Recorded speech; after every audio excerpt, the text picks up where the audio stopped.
It was perfectly natural in one respect, anyhow.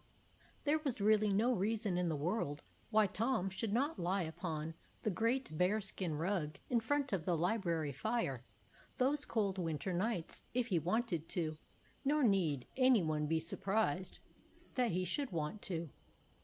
It was indeed a most delightful place to lie in. The bearskin was soft, and in every way comfortable and comforting. The fireplace itself was one of those huge, hospitable affairs that might pass in some apartment houses in our narrow, cooped-up city streets for a butler's pantry or small reception room. In fact, in the summer Tom used to sit in the fireplace and pretend he was in his office, transacting business with such of his sister's dolls as could be induced to visit him there, giving orders to imaginary clerks and bookkeepers, and keeping an equally fanciful office boy continually on the run. And then apart from the rug and the fireplace, it was a beautiful room in which they were. Tom's father was very fond of books, and although he was a great many years older than Tom, he had not forgotten how to enjoy the very same kind of books that Tom liked. He was not ashamed to have one little niche of his library filled with the stories which had delighted him in his boyhood days, and which still continued to please him. And, of course, this lent an additional charm to the library in Tom's eyes.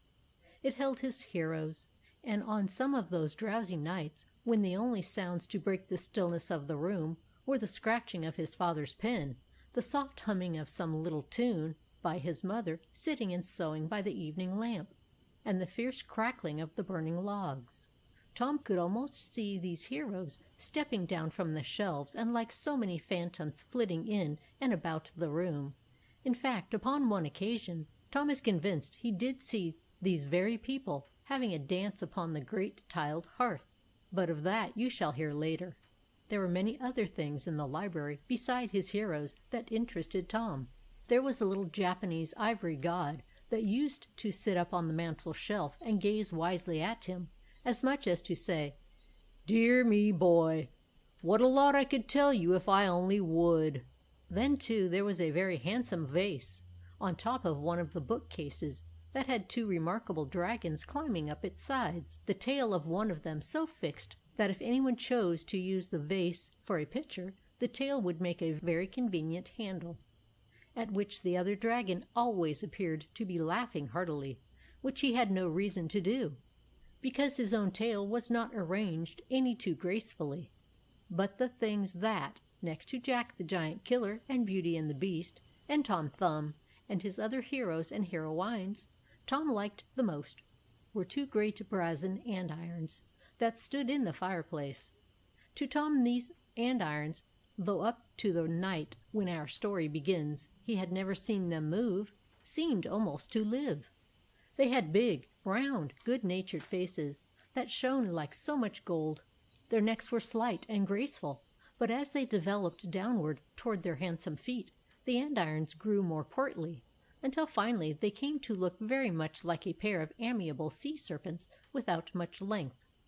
Tom's uncle said they looked like cats, with sunflowers for heads, swan necks for bodies, and very little of the cat about them save the claws. This description made Tom laugh, but the more he thought about it, the more truthful did it seem to him to be. For so long a time as Tom could remember, summer and winter, those andirons had sat staring stolidly ahead in their accustomed place, and not until that December night had they even so much as winked at him. But on that occasion they more than made up for all their previous silence and seeming unsociability. Tom was lying on the rug, as usual, and I am afraid was almost asleep.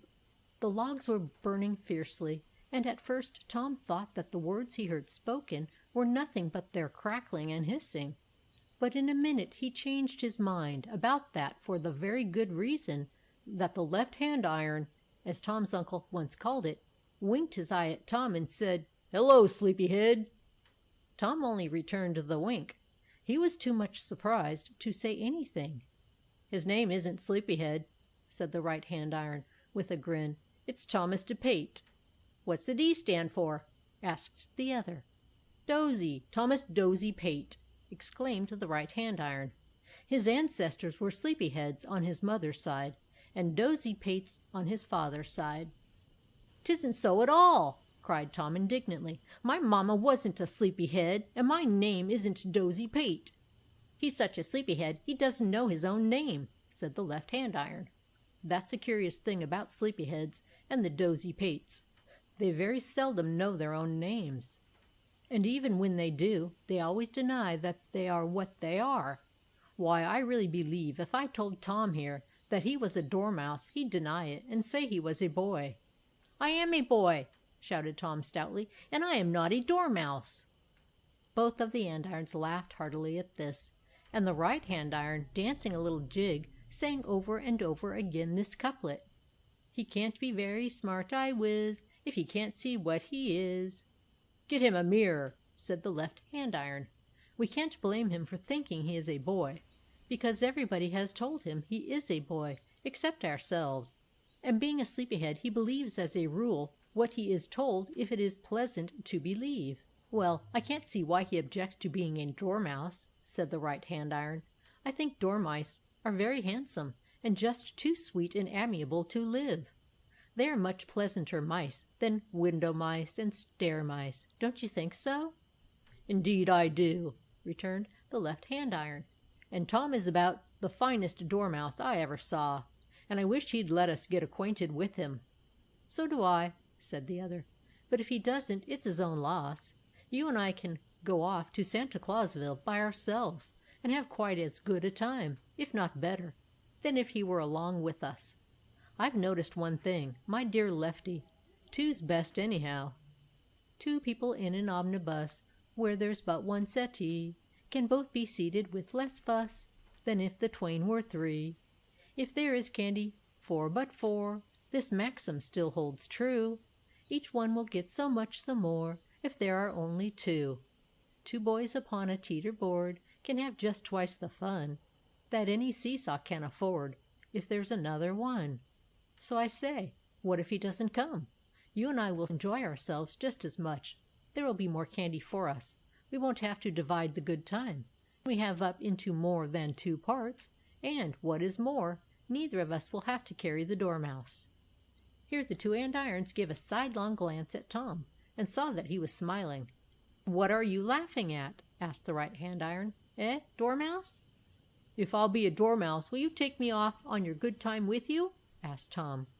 "Certainly, but we can't take anybody who denies that he is what he is, or who says that his name doesn't belong to him." "But I can't tell a story," said Tom. "Nobody asked you to," returned the right-hand iron. "All we ask is that you'll say nothing about it.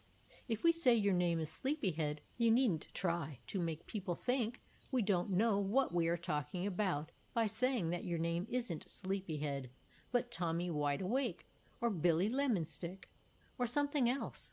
And when we choose to state that you are a dormouse, we want you to be a dormouse, and not go crying out through the street, 'I'm a huckleberry.' In the countries we visit people think we are the wisest of the wise, and what we say no one ever dares dispute." "So you see, my dear dormouse," said the other, "we couldn't possibly take you off with us unless you fall in with our plans and submit to our calling you anything we please." "I don't see why you are not willing to admit that I am a boy, though," insisted Tom, who, although he was extremely anxious to go off with the andirons, did not really like to lose sight of the fact that he was a boy.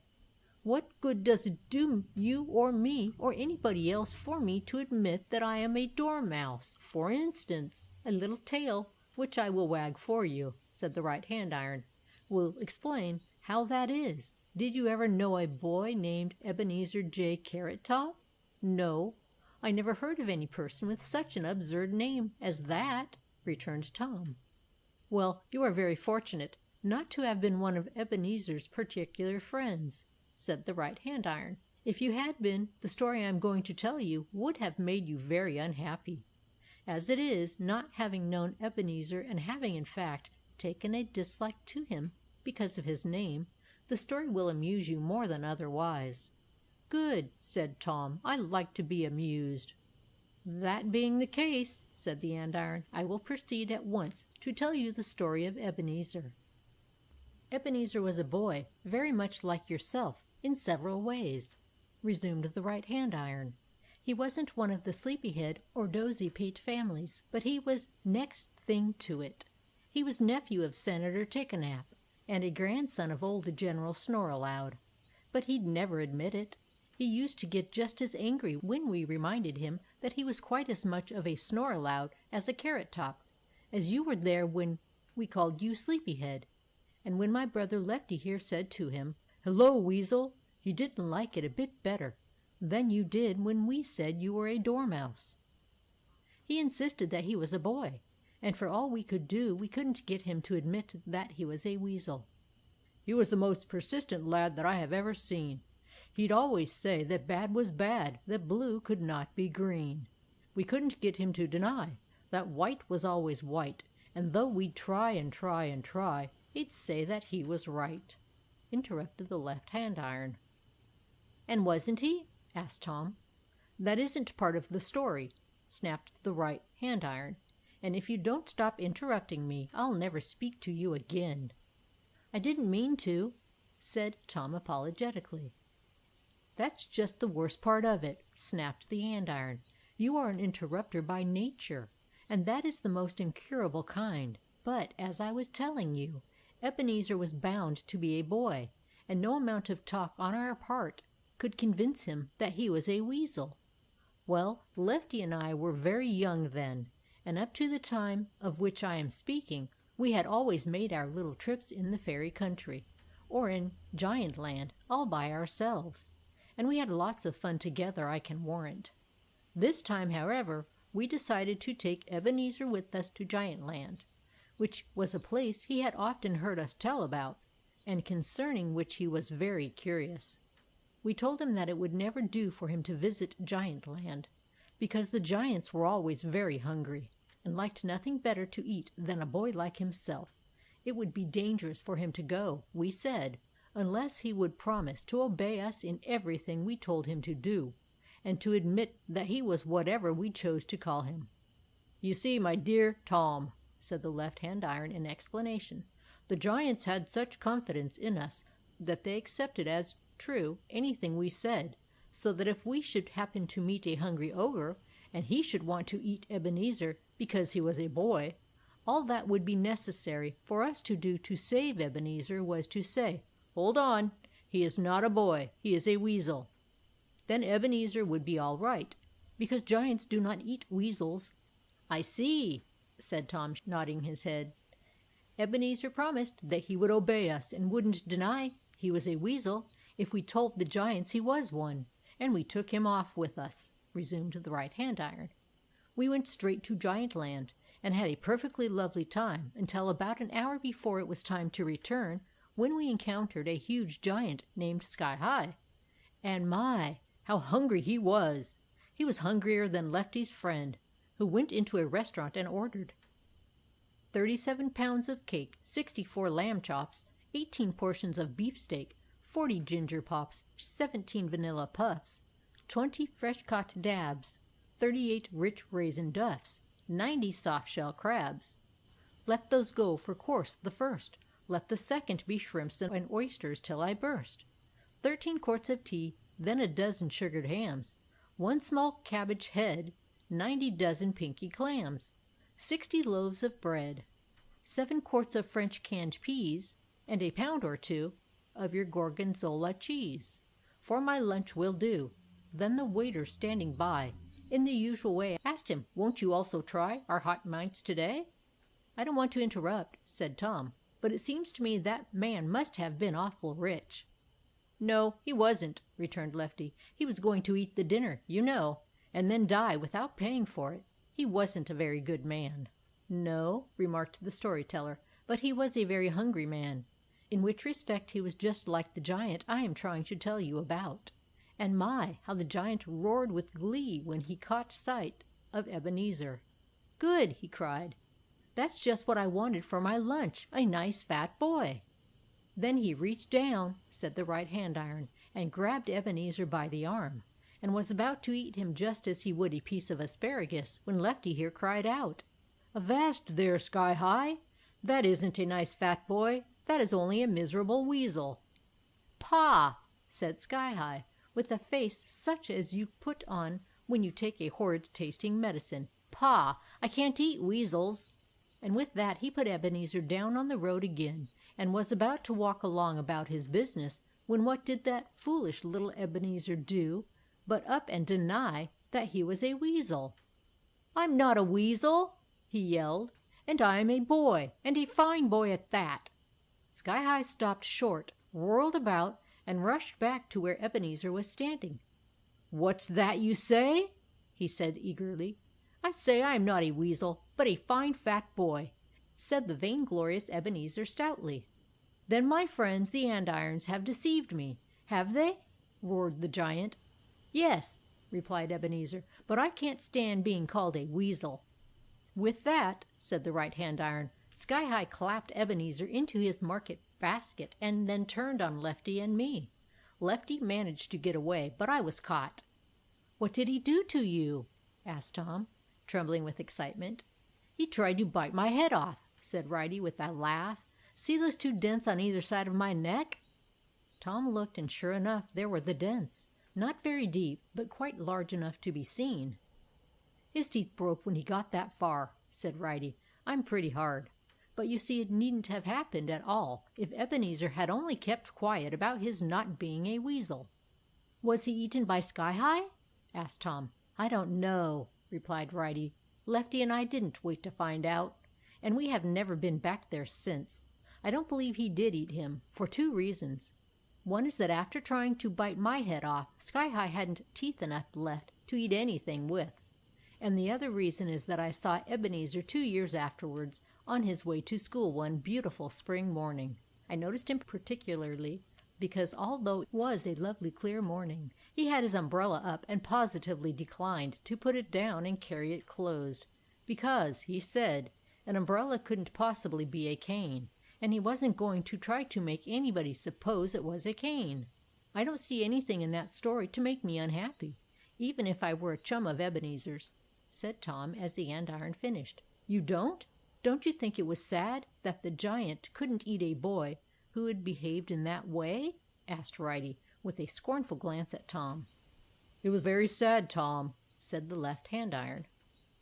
"So don't deny it, especially if you want to go off on our trip to the stars."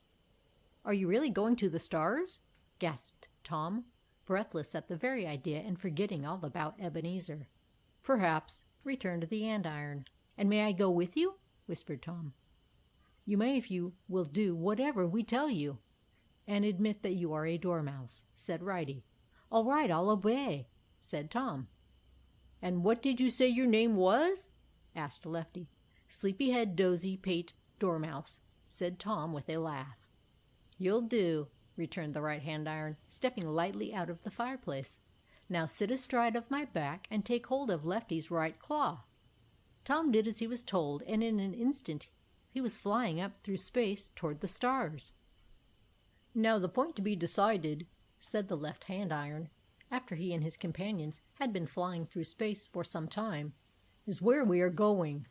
There are 2 or 3 things we can do, and Tom can have his choice as to which it shall be." "Subject, of course, to my advice," said the right-hand iron, with a bow to Tom.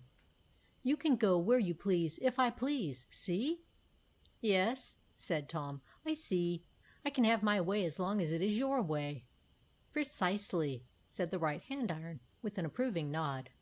"And as you may have heard, precisely means exactly so.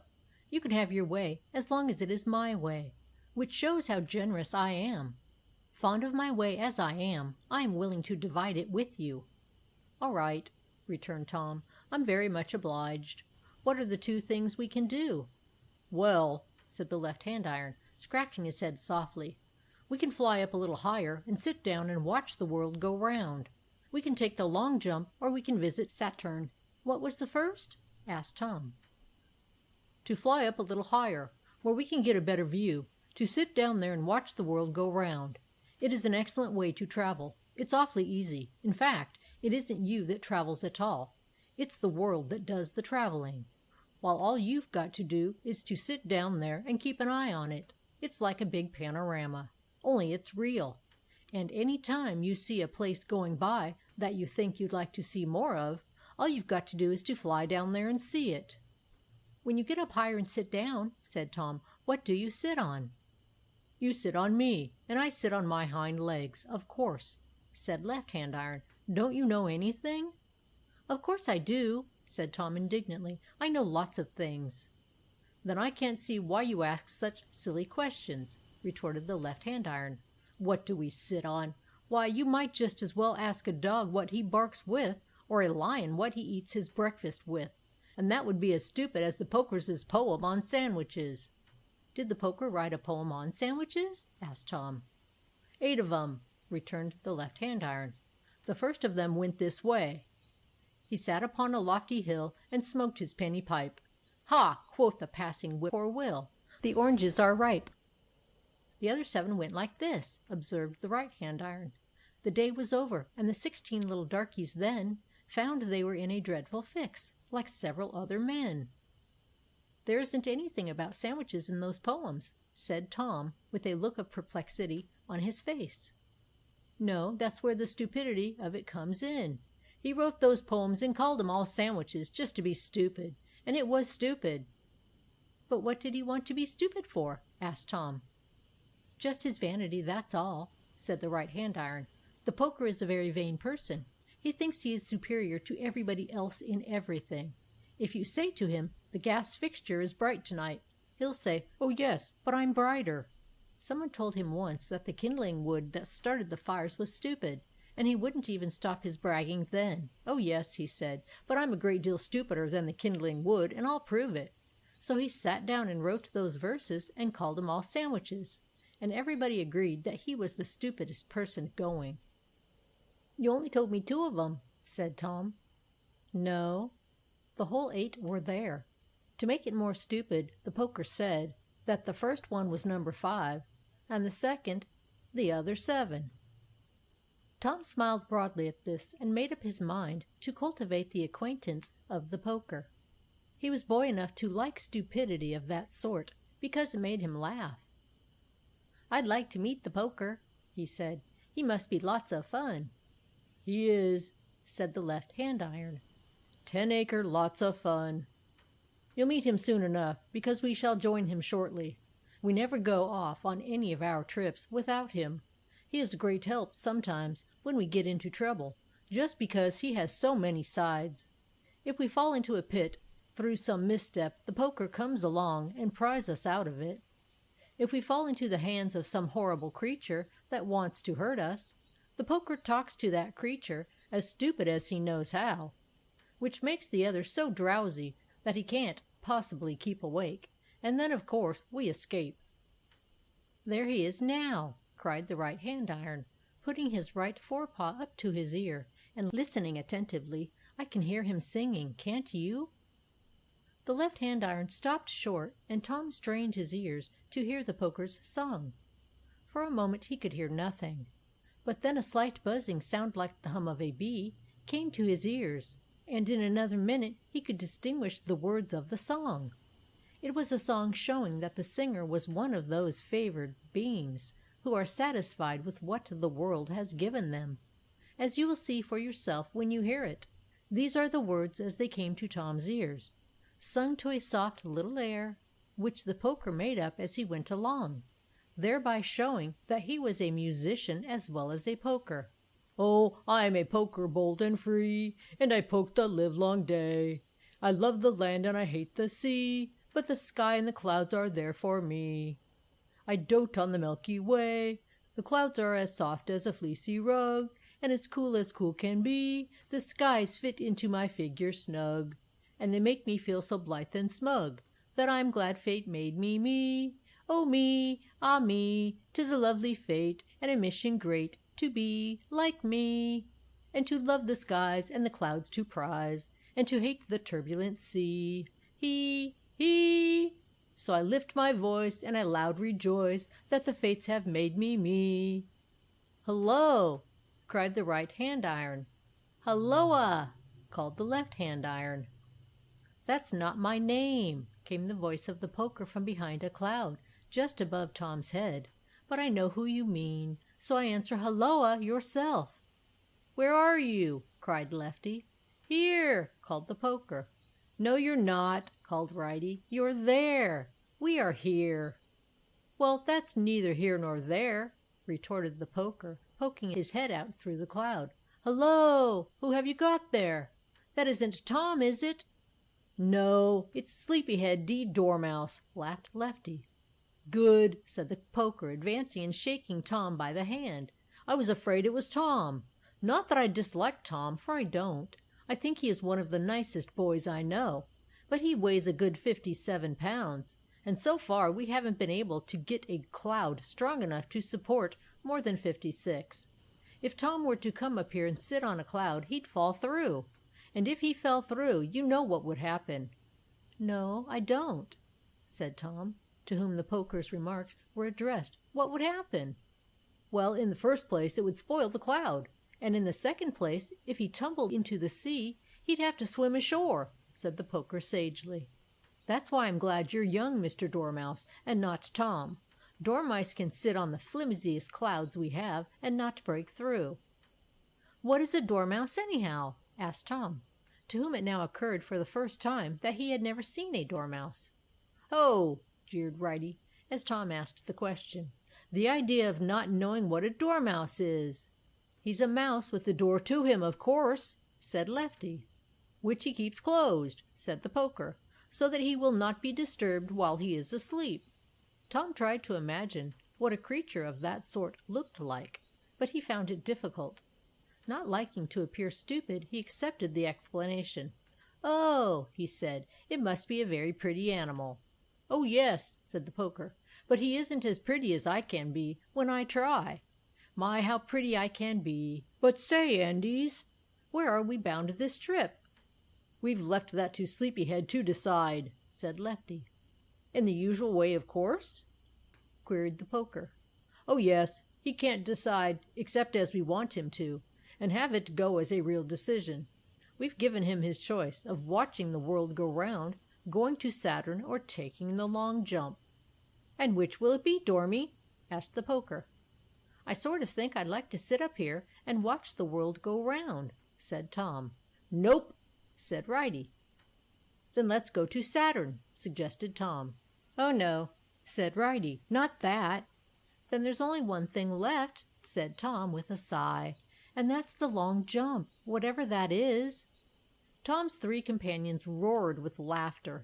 Absurd, cried Righty. The idea! The long jump the only thing left. Ha, ha, ha! Perfect nonsense, laughed Lefty. I never thought Dozy Pate could be so dull. Well, he isn't anything like as dull as I can be when I try, said the poker. He's pretty dull, though. I don't see where the joke comes in, snapped Tom, who did not at all like the way the andirons and the poker were behaving.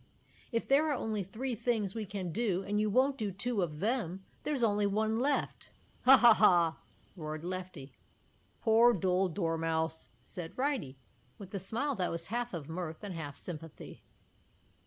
You are evidently a dormouse with very little education, Dormy, said the poker. If there are 3 apples on a plate, 1 red, 1 green, and 1 white, and you are told to take your pick of the lot, there are 4 things you can do, not 3. What are they? Asked Tom meekly. You can take a red one, a white one, a green one, or all 3. See? Oh, yes, said Tom, beginning to smile again. I see. You don't want me to choose watching the earth go round, or going to Saturn, or taking the long jump, but you do want me to choose all 3. Now you are talking sense, said Righty, and sense is what we are after. That's it, said the poker. Now what do you choose, Dormy? All 3, roared Tom. The Dormouse is getting his eyes open, said Lefty.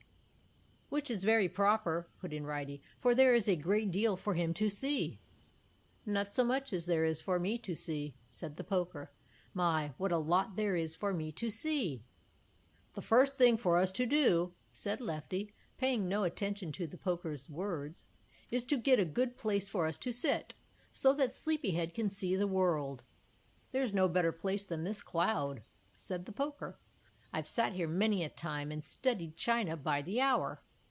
It's a little too far away for Sleepyhead, said Lefty. Dormy mustn't be allowed to strain his eyes. Never thought of that, said the Poker. Of course, I can see a great deal farther than he can. My, how far I can see! What's the matter with our pushing the cloud in a little nearer? Nothing, if we can do it, said Righty. But can we?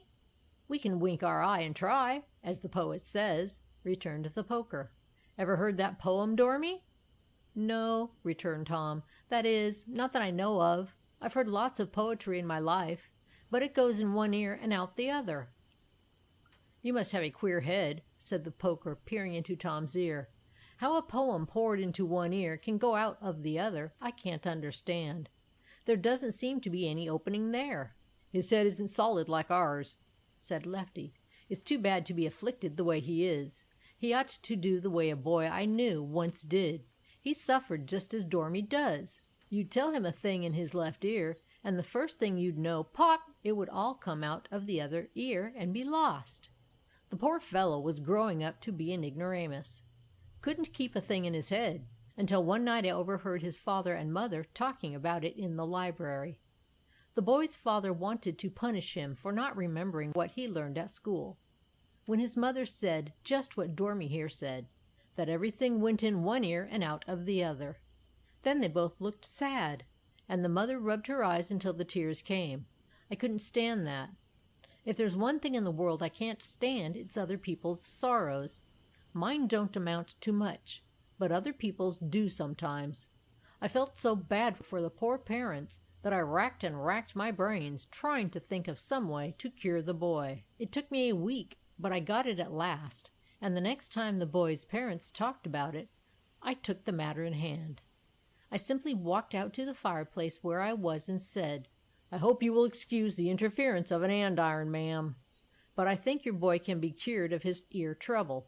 Noble fellow, said the father, after he got over his surprise at my unusual behavior. What do you suggest? Put a cork in his other ear, said I. And they did, and from that time on the boy never lost a bit of information anyone gave him. He grew up to be a dreadfully wise man, and when he finally died he was known as the human encyclopedia.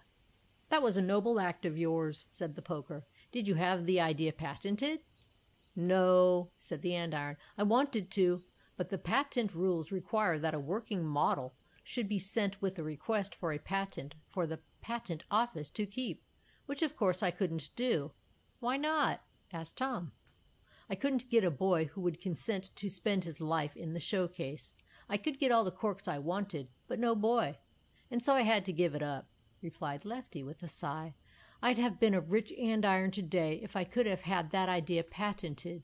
I shouldn't be surprised if I'd had enough to have Righty and the Poker and myself gold-plated.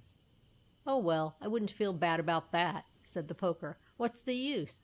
You're bright as any gold that ever shined, and you are quite as useful. Gold may be worth more than you are, but what of it? The people who bought you are willing to change their gold for you, so that really puts you ahead. As for myself, I wouldn't be gold if I could. Gold pokers aren't worth anything as pokers. And what's more, if I were gold, Tom's father would lock me up in the safe every night, and then I couldn't travel about the way I do.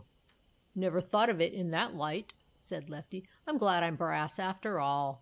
But you were going to tell us a poem, weren't you? Asked Tom. Yes, said the Poker. It's a simple little verse, but there is a good deal of fine advice in it. All it says is, if you're in doubt if you can do a thing someone has asked you to, don't sit down and moan and cry, because you can't, but wink your eye, and try. There's good advice enough for a lifetime in that, Dormy, said the right andiron. And now let's see if we can move the cloud. The four little creatures set out at once to push the cloud nearer to the earth so that Tom could see the latter going around more clearly. But their efforts were in vain. The cloud wouldn't budge an inch. No use, said the Poker, panting with his exertion. There is only one thing to do now, and that is to send for the bellows. If he'll come and blow in his usual style, we'll have that cloud where we want it in less than no time. I'd blow it there myself, for I am a far better blower than the bellows is. My, how I can blow! but I'm out of breath trying to push the cloud." "I'll run back and get the bellows," said Lefty. "And I'll go with you," said Righty. "He may not come for one, but I'm sure he will for two." "All right," said the Poker. "Dormy and I will wait here for you, and I'll tell him a story while you're gone. How will that suit you, Dormy?" "First rate," said Tom. "I like stories." "We'll be back soon," said the right hand iron, as he and the others started back after the bellows. "So make your story short." "Very good," returned the Poker amiably. "I'll make it so short that Dormy will hardly know that it was ever begun." And so Tom was left sitting on a big cloud way up in the sky with the Poker, which was indeed a very novel position for a small boy like him to be in. "I suppose," said the Poker after the andirons had passed out of hearing distance, "I suppose you think it's a very extraordinary thing that I, who am nothing but a Poker, should be satisfied with my lot, eh?" "Oh, I don't know," said Tom, snuggling down on the cloud, which he found to be deliciously soft and comfortable. "If you were a Poker who could only poke, it might seem queer. But you can talk and sing and travel about. You don't have to do any work in summertime, and in winter you have a nice warm spot to stay in all the day long. I don't think it's very strange." "But I'm not different from any other Poker," said Tom's companion. "They all do pretty much what I do, except that most of them are always growling at their hard lot, while I do very little but sing and rejoice that I am what I am. And the story I was going to tell you was how I came to be so well satisfied to be a Poker. Would you like to have me do that, Dormy?" "Yes," said Tom, "very much. Were you always a Poker?" "Not I," said the Poker, with a shake of his head. "I've been a Poker only 2 years. Before that I had been a little of everything. What do you suppose I began life as?" "A railroad track," said Tom, bound to have a guess at the right answer, though he really hadn't the slightest notion that he was correct. "You came pretty near it," said the Poker with a smile. "I began life as a boy." "I don't see how a boy is pretty near a railroad track," said Tom. "The boy I began life as lived right next door to a railroad," explained the Poker. "See now?" "Yes," said Tom, "but why didn't you stay a boy?" "Because I wasn't contented," said the Poker with a sigh. "I ought to have been, though. I had everything in the world that a boy could want. My parents were as good to me as they could possibly be. I had all the toys I wanted, all I could eat, plenty of pudding, and other good things as often as they were to be had. I had 2 little sisters who used to do everything in the world for me, plenty of boy friends to play with, and, as I said before, a railroad right next door. And oh, the trains and trains and trains I used to see! It was great fun, I can see, now that I look back on it. And yet I was never satisfied. I used to cry my eyes out, sometimes, because I hadn't wings like a bird, so that I could fly. At other times I get discontented that I couldn't run as fast as a dog. I never went to bed without feeling envious of somebody or something. Finally, one night I'd gone to bed feeling particularly unhappy, because a big eagle I had seen flying about in the sky could do things I couldn't. My nurse, thinking I had fallen asleep, went out of the night nursery and left me alone. Just as she went out of one door, the other door opened and a very beautiful lady came in. "Is that you, mamma?" I asked. "No," said she, "I'm not your mother. I am a fairy." I had been crying pretty hard, I can tell you, said the Poker with a shake of his head. But as soon as I heard the lady say she was a fairy, my tears dried up as quick as lightning. "I'm a fairy," she repeated, coming to the side of my little bed and stroking my forehead kindly. "My duty is to seek out one discontented person each year and see if I can't do something to help him. I have come to help you if I can. Don't you like being a boy?" "Not very much," said I. "It's awfully hard work. I have to go to school every day and learn lots of things I don't care to know about. And most of the time I'm kept in an hour or 2 just because I can't remember how much 7 times 2 are, or whether CAT spells dog or horse, and I don't like it." "But you are strong and well. Your father and mother are very good to you, and you have more good times than unhappy ones, don't you?" "I never counted," said I. "I don't believe I do, though. I'm strong and well, but so is that eagle I saw today, and he can fly, and I can't. Then there's my little dog. He's as well as can be, and my father and mother are kind to him, just as they are kind to me. He doesn't have to bother with school. He's allowed to go anywhere he wants to, and never gets scolded for it. Besides, he doesn't have to be dressed up all the time, and live in a bathtub the way I do." "Then you think you would be happier as Rollo than you are as yourself?" said she. "Very much," said I. "Then it shall be so," said she. "Good-bye." She went out as quietly as she had come, and I turned over, and after thinking over what she had said, I fell asleep. Then the queerest thing happened. I slept right through until the morning, dreaming the strangest dream you ever heard of. I dreamed that I had been changed into Rollo, and oh, the fun I had! Life was nothing but play and liberty, and then I waked. I tried to call my father and tell him I was ready for the morning story, but what do you suppose I did instead? "Give it up," said Tom. "What?" "I barked," said the poker, "and when I barked I looked down at my feet. Sure enough, I was Rollo, and Rollo was I lying asleep in my bed. I was on the floor at the foot of the bed. Then the nurse came in and slapped me for barking, and I had the pleasure of being sent downstairs to the cellar, while Rollo himself, who had been changed into me, went into my father's room and got the story." "Mercy!" said Tom. "I guess you were sorry about that." "I was, a little," said the poker. "But after I had been down in the cellar an hour or two, I saw a beautiful piece of steak in the ice box, and I ate it all up. It wasn't cooked at all, but being a little dog, I liked it all the better for that. Then I drank up a panful of milk and had a lovely time teasing the cat, until the cook came down, when my troubles began. I never knew when I was a boy that Rollo had troubles, but I found out that day that he had.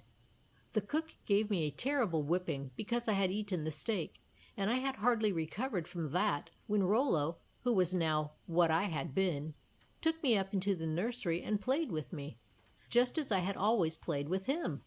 He held me up by the tail, he flicked me with his handkerchief, he harnessed me up to a small cart, and made me drag his sisters' doll babies about the room for 1 whole hour. And then when lunch-time came, the waitress forgot me, and I had to go hungry all the afternoon.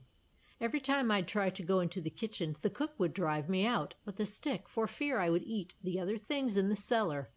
And oh dear, I had a miserable time of it. The worst of it came 2 or 3 days later," continued the poker.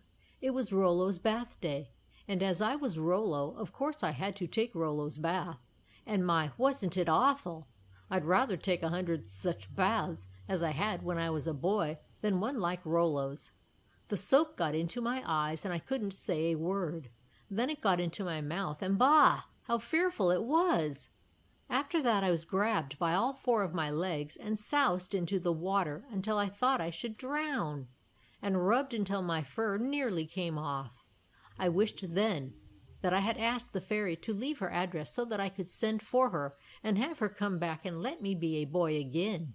All the fun of being Rollo was spoiled by the woes that were his to bear, woes I had never dreamed of his having until I took his place. I must have been Rollo a month when the fairy came back one night to see how I was getting along. Rollo lay asleep in my crib, while I was curled up in a dog basket at the foot of it. "Well," said the fairy as she entered the room, "how do you both do?" "I like it first rate," said Rollo. "Being a boy is ever so much nicer than being a dog." "I think so too," said I. "And if you don't mind, I'd like to be a boy again." "What boy do you want to be?" she asked. "What boy?" said I. "Why, myself, of course. Who else?" "What has Rollo to say about that?" said the fairy, turning to him. And I tell you, Dormy, it made my heart sick to hear that Rollo had anything to say about it, for there couldn't be much doubt as to how he would decide. "It was just as I feared," said the poker. "Rollo knew a good thing when he had it." "I'm satisfied the way things are now," said he. "I wouldn't change back and be a Scotch terrier for all the world." Then the fairy turned to me and said, I'm sorry, my dear, but if Rollo won't consent to the change, you'll have to be contented to remain as you are. Unless you'd like to try being an eagle for a while." "I'll never consent," said Rollo, selfishly, though I couldn't really blame him for it. "Then make me an eagle," I said. "Make me anything but what I am." "Very well," said the fairy. "Good night." "Next morning," continued the poker, "when I waked up I was cold and stiff, and when I opened my eyes to look about me, I found myself seated on a great ledge of rock on the side of a mountain. Far below me were tops of the trees in a forest I never remembered to have seen before, while above me a hard black wall of rock rose straight up for 1,000 feet. To climb upward was impossible, to climb down equally so. What on earth does this mean? Thought I, and then, in attempting to walk, I found I had but 2 legs, where the night before I had fallen asleep with 4. "Am I a boy again?" I cried with delight. "No," said a voice from way below me in the trees. "You are now an eagle, and I hope you will be happy." "You never were an eagle, were you, Dormy?" said the poker, gazing earnestly into Tom's face. "No," said Tom, "never. I've never been any kind of bird." "Well, don't you ever be one," said the poker, with a knowing shake of the head. "It's all very beautiful to think about, but being an eagle is entirely different from what thinking about it is. I was that eagle for 1 whole month, and the life of a Scotch terrier is bliss alongside of it. In the first place, it was fight, fight, fight for food. It was lots of fun at first, jumping off the crag down 1,000 feet into the valley. But flying back there to get out of the way of the huntsman was worse than poling a sled with rusty runners up a hill a mile long. Then when storms came up I had to sit up there on that mountain side and take 'em all as they came. I hadn't any umbrella, eagles never have, to keep off the rain, and no walls except on one side to keep off the wind, and no shutters to close up so that I couldn't see the lightning. It was terrible. All I got to eat in the whole month was a small goat and a chicken hawk, and those I had to swallow, wool, feathers, and all. Then I got into fights with other eagles, and finally, while I was looking for lunch in the forest, I fell into a trap and was caught by some men, who put me in a cage so that people could come to see me." "Ever been shut up in a cage?" queried the poker at this point. "No," said Tom, "only in a dark closet. Never had to stay shut up, though, more than 10 minutes. Did you?"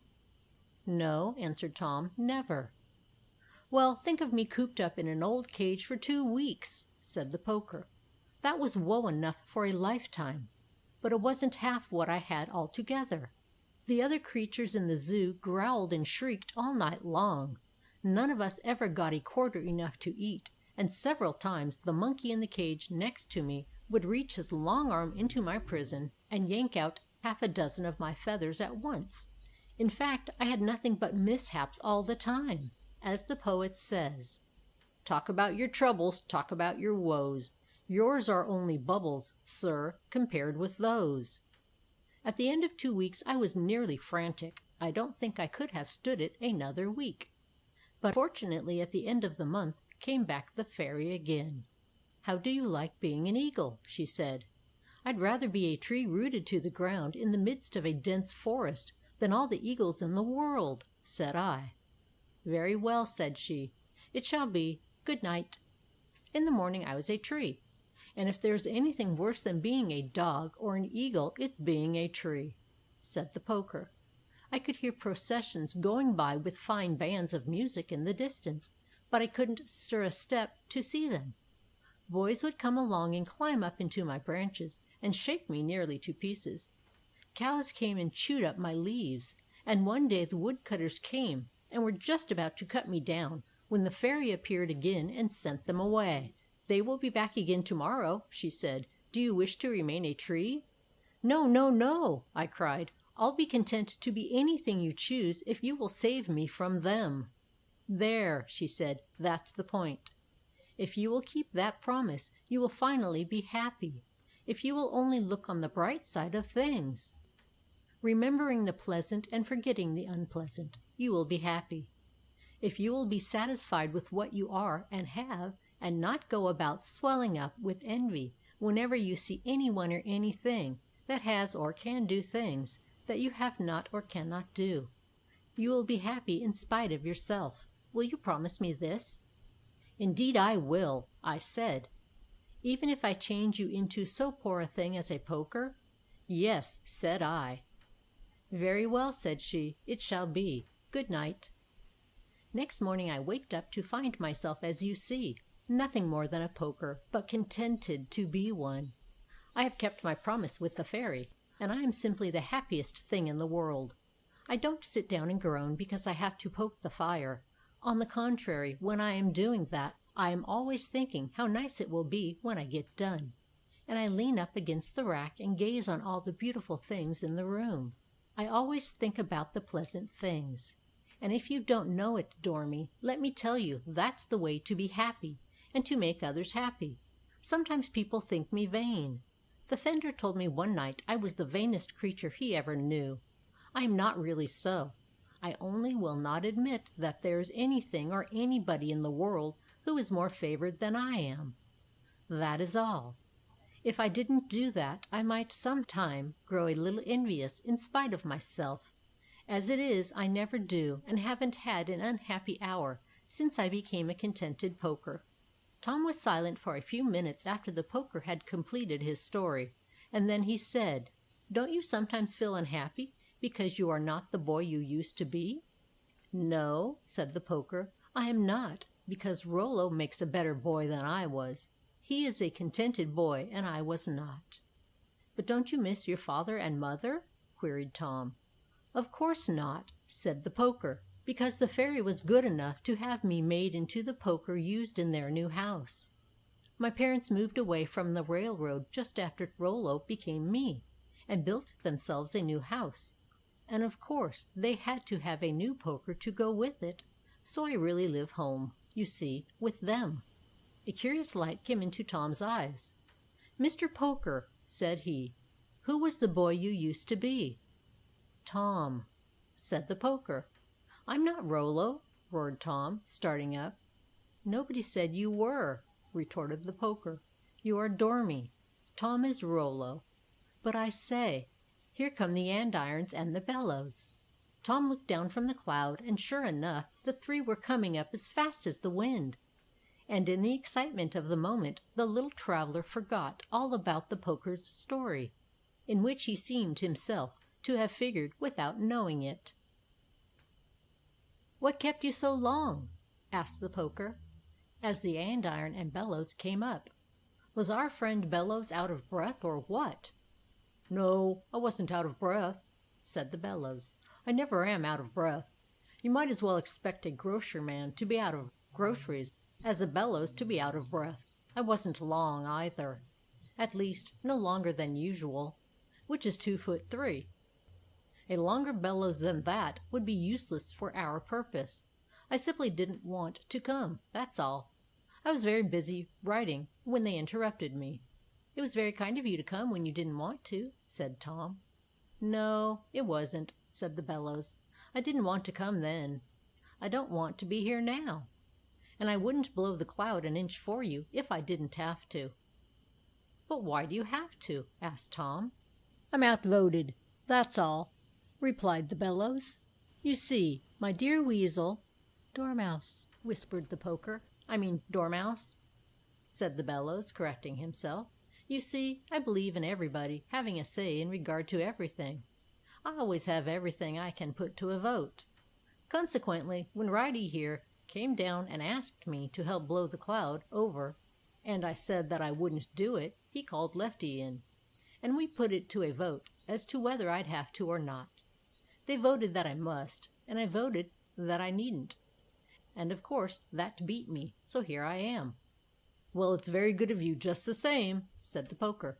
"You aren't quite as good-natured as I am, but you come pretty near it. Most people would have left a matter of that kind entirely to themselves, and then voted the way they felt like voting. You aren't selfish, anyhow." "Yes, I am," said the bellows. "I'm awfully selfish." You're not either, said the poker. Oh, goodness, ejaculated the bellows. What's the use of fighting? I say I am. Let's have a vote on it, said Righty. I vote he isn't. So do I, said Tom. Me too, said Lefty. Those are my sentiments likewise, put in the poker. Oh, very well then, I'm not, said the bellows, with a deep-drawn sigh. But I do wish you'd let me have my own way about some things. I want to be selfish, even if I'm not. Well, we are very sorry, said the poker, but we can't let you be. We need you too much to permit you to be selfish. Besides, you're too good a fellow to be selfish. I knew a boy who was selfish once, and he got into all sorts of trouble. Nobody liked him, and once he gave a big dinner to a lot of other boys, not one of them would come, and he had to eat all the dinner himself. The result was that he overate himself, ruined his digestion, and all the rest of his life had to do without pies and cake and other good things. It served him right, too. Do you think we are going to let you be like that, Mr. Bellows? I suppose not, said the bellows, but stories about selfish boys don't frighten me. I'm a bellows, not a boy. I don't give dinners, and I don't eat pie and cake. Plain air is good enough for me, and I wouldn't give a cent for all the other good eatables in the world except doughnuts. I like doughnuts because, after all, they are only bellows cakes. But come, let's hurry up with the cloud. I want to get back to my desk. I have a poem to finish before breakfast. This statement interested Tom hugely. He had read many a book, but never before had he met a real author. And even if the bellows had been a man, so long as he was a writer, Tom would have looked upon him with awe. Excuse me, he said hesitatingly, as the bellows began to wheeze away at the cloud. Do you really write? Well, no, said the bellows. No, I don't write. But I blow a story or two now and then. You see, I can't write because I haven't any hands. But I can wheeze out a tale to a stenographer once in a while, which any magazine would be glad to publish if it could get hold of it. One of my stories called Sparks blew into a powder magazine once, and it made a tremendous noise in the world when it came out. I wish you would tell me one, said Tom. Are you a stenographer? Asked the bellows. No, said Tom, but I like stories just the same. Well, said the bellows, I'll tell you one about Jimmy Tompkins and the red apple. Hurrah! Cried Tom. I love red apples. So did Jimmy Tompkins, said the bellows, and that's why he died. He ate a red apple while it was green, and it killed him. There was a pause for an instant, and the bellows redoubled his efforts to move the cloud, which for some reason or other did not stir easily. Go ahead, said Tom, when he thought he had waited long enough for the bellows to resume. What on? Asked the bellows. On your story about Jimmy Tompkins and the red apple, Tom answered. Why, I've told you that story, retorted the bellows. Jimmy ate the red apple and died. What more do you want?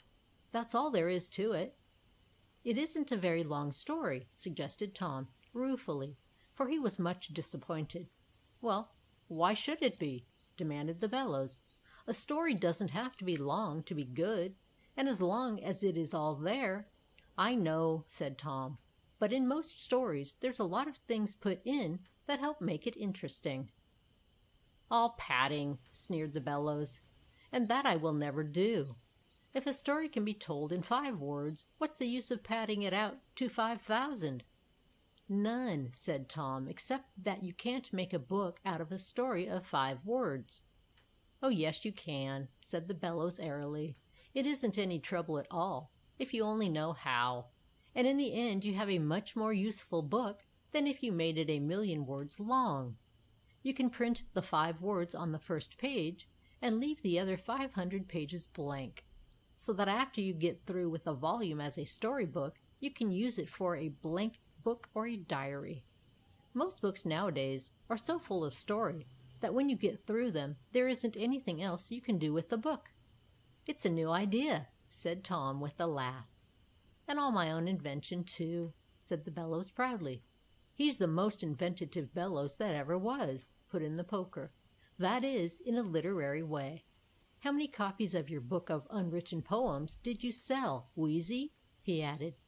8,000,000, returned the bellows. "That was probably my greatest literary achievement." "Unwritten poems, eh?" said Tom, to whom the title seemed curious. "Yes," said the bellows. "The book had 300 pages, all nicely bound, 26 lines to a page, and each beginning with a capital letter, just as poetry should. Then, so as to be quite fair to all the letters, I began with an A and went right straight through the alphabet to Z." "But the poems?" demanded Tom. "They were unwritten just as the title said," returned the bellows. "You see, that left everything to the imagination, which is a great thing in poetry." "Didn't people complain?" Tom asked. "Everybody did," replied the bellows. "But that was just what I wanted. I agreed to answer every complaint accompanied by 10 cents in postage stamps. 8,000,000 complaints alone brought me in $480,000 over and above all expenses, which were 4 cents per complaint." "But what was your answer?" demanded Tom. "I merely told them that my book stood upon its own merits, and that if they didn't like my unwritten poems they could write some of their own on the blank pages of the book. It was a perfectly fair proposition," the bellows replied. "I think I like written poetry best, though," said Tom. "That's entirely a matter of taste," said the bellows, "and I shan't find fault with you for that. The only thing is that unwritten poems are apt to have fewer faults than the written ones, and every great poet will tell you that nobody ever detected any mistakes in his poems until he had put them down on paper. If he had left them unwritten, nobody would ever have known how bad they were." Tom scratched his head in a puzzled mood. He could not quite grasp the bellow's meaning. "What do you think about it, Righty?" he demanded of the andiron. "Oh, I don't think anything about it," replied Righty. "I haven't watched poetry much. You see, Lefty and I don't see much of it. People light fires nowadays more with newspapers than with poetry." "What I've seen burns well," observed the left-hand iron, "and don't make much ashes to get into your eyes. But say, Wheezy, if you'll do your blowing about this cloud rather than about your poetry, we may get somewhere." "Very well," said the bellows. "Fasten your hats on tight, and turn up your collars. I'm going to give you a regular tornado." And he was as good as his word, for, expanding himself to the utmost limit, he gave a tremendous wheeze, which nearly blew Tom from his perch, sent his cap flying off into space, and smashed the cloud into 4 separate pieces, one of which, bearing the poker, floated rapidly off to the north, while the other 3 sped south, east, and west, respectively. "Hi there!" cried Righty, as he perceived the damage done to their fleecy chariot. "What are you up to? We don't want to be blown to the 4 corners of the earth. Pull in, for goodness' sake, or we'll never get together again." "There's no satisfying you fellows," growled the bellows. "First, I don't blow enough, and then I blow too much." "Stop growling and haul us back again," cried the poker.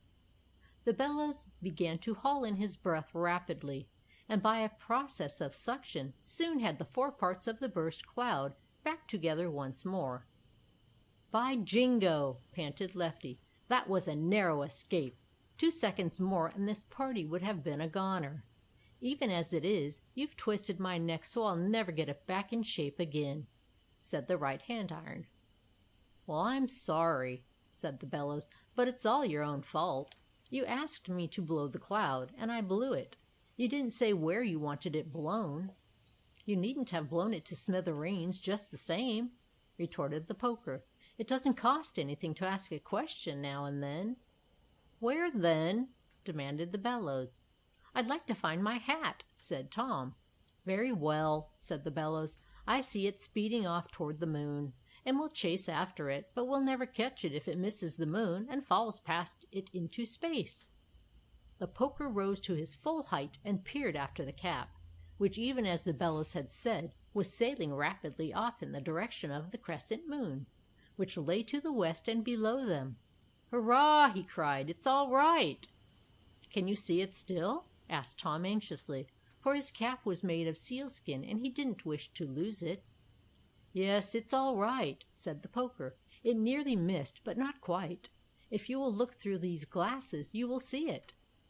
The poker handed Tom a pair of strong field glasses, and the lad, gazing anxiously through them, was delighted to see his wandering cap hanging, as if on a great golden hook in the sky beneath them, and which was nothing more than the last appearance of the moon itself.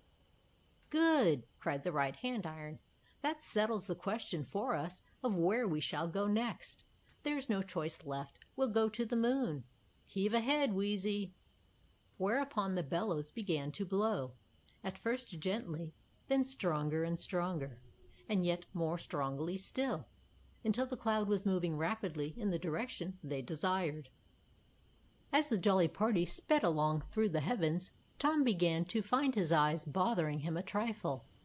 Brilliant as many of the sunshiny days had been at home, particularly when the snow was on the ground, nothing so dazzlingly bright as this great golden arc in the sky was getting to be, as they approached closer, had ever greeted his sight.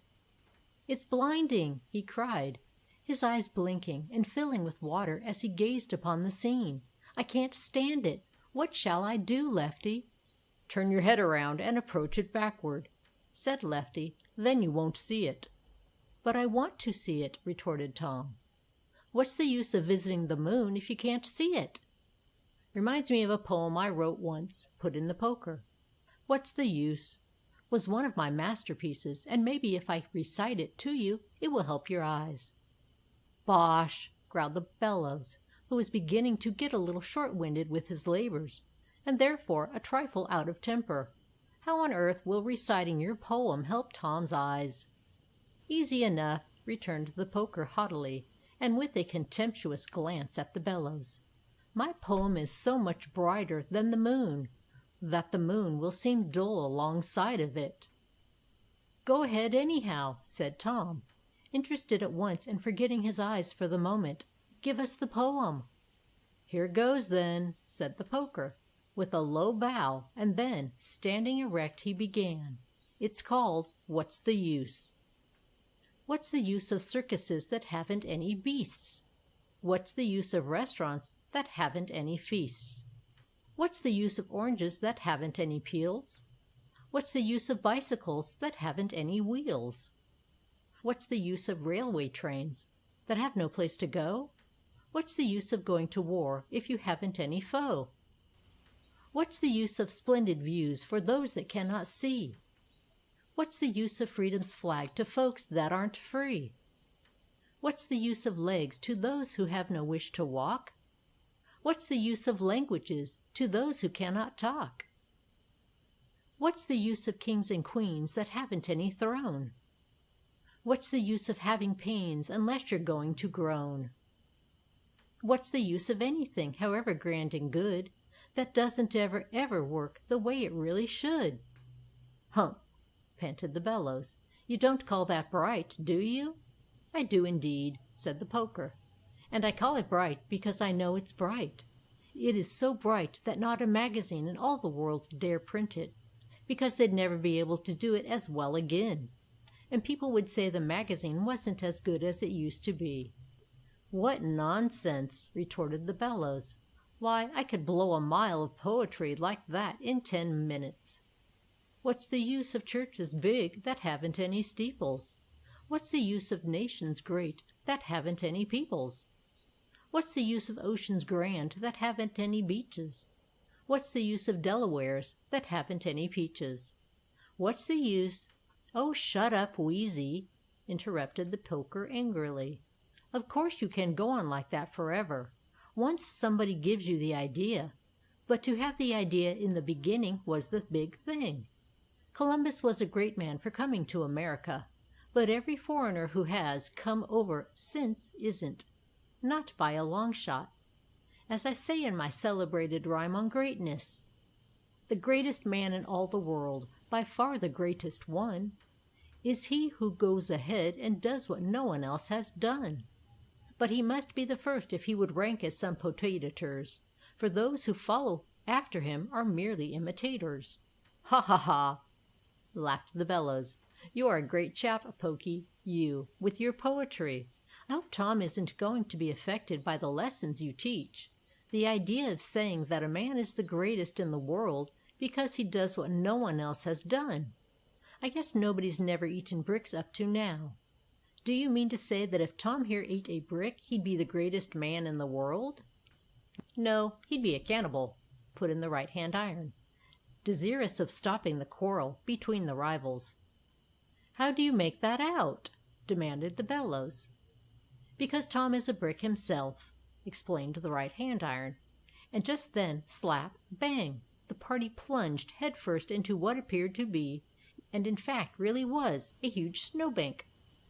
"Hurrah! Here we are!" cried Lefty gleefully. "Where are we?" Tom sputtered, blowing the snow out of his mouth and shaking it from his coat and hair and ears. "Hi, there! Look out!" roared Ridey, grabbing Tom by the coat sleeve and yanking him off to one side.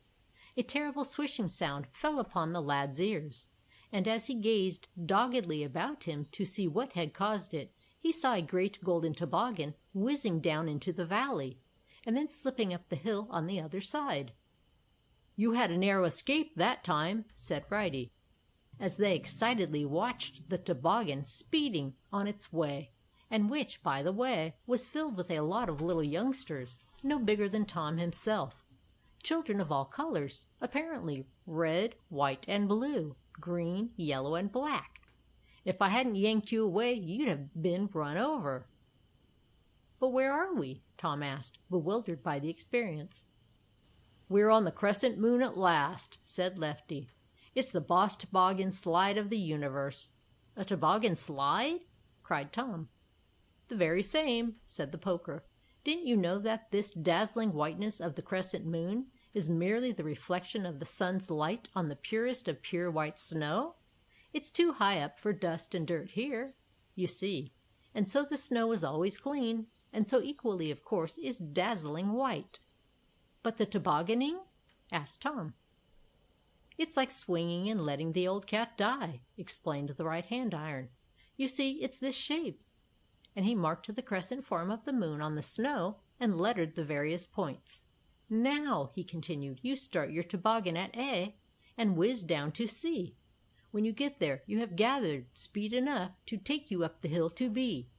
Then of its own weight the toboggan slides back to D, from which it again moves forward to E, and so it keeps on sliding back and forth until finally it comes to a dead stop at C. Isn't that a fine arrangement?" "Magnificent!" said Tom. "And do they call it tobogganing here?" "No," said Ridey. "It's called oscillating, and the machine is known as the ocycle." "Don't confound it with the icicle," put in the bellows. "Oh, I know what an icicle is," said Tom. "It's a spear of ice that hangs from a piazza roof." "That's what it is at home," said the poker, "but not here, my lad. Here an icicle is a bicycle with runners instead of wheels." "But what makes it go?" demanded Tom. "Pedals, of course," returned the poker.